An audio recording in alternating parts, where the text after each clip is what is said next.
আসসালামু আলাইকুম বন্ধুরা, কেমন আছেন সবাই? আশা করি ভালো আছেন। আপনাদের দোয়ায় ও ভালোবাসায় আমরাও ভালো আছি। সবাই চ্যাং মাছের ভর্তা করছে, তাই ভাবলাম আমিও ভর্তা করি।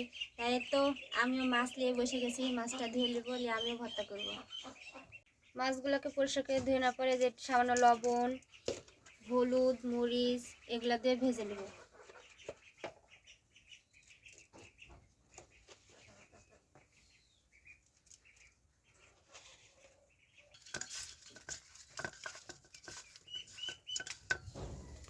এবার আমি কড়াইয়ে তেল দিব।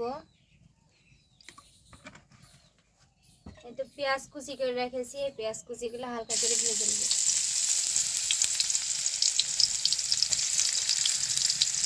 আর আমি একটা রসুন কুচি করে রেখেছি, এগুলা হালকা করে ভেজে নেব। এই তো আমার লাল লাল করে ভাজা হয়ে গেছে, এবার আমি নামাই নেব। আপনারা চাইলে কাঁচা পেঁয়াজও করতে পারেন।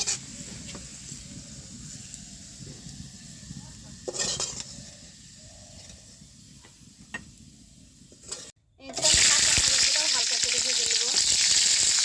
আপনারা চাইলে শুকনো মরিচও দিয়েও করতে পারেন। এবার আমি মাছগুলোকে ভেজে নেব, হালকা করে ভেজে নেব মাছগুলোকে। আমার মাছগুলো ভাজা হয়ে গেছে, সব মাছগুলো আমি এক একে তুলে নেব।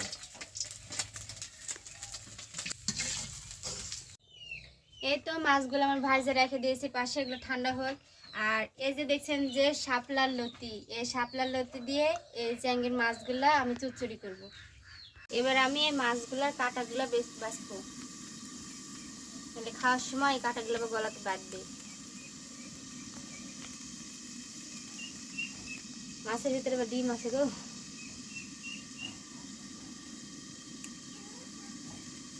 এই তো সব মাছগুলো আমার বাছা শেষ। এইভাবে ভর্তা করতে গেলে এই মাছগুলো বাছতে একটু ঝামেলা হয়। তারপরে এই যে আমার ভাজা পেঁয়াজ, রসুন আর এই যে মরিচ দিয়ে আমি হাতে মাখিয়ে ভর্তা করব। সবাই তো কড়াইতে ভর্তা করে, তাই আমি আজকে একটু অন্যরকম ভাবে ভর্তা করছি। এই তো লবণ দিয়ে ভালো করে এগুলো মাখাবো।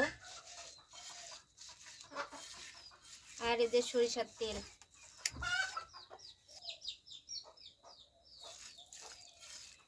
দিয়ে সবগুলো উপকরণ দিয়ে মাখাই নেব।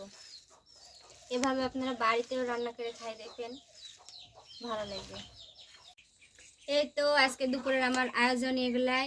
এটা হচ্ছে চ্যাংড়ির মাছ দিয়ে মানে শাপলা ডাঁটা রান্না করেছি, আর এটা হাতে মাখানো মানে চ্যাংড়ির মাছের ভর্তা।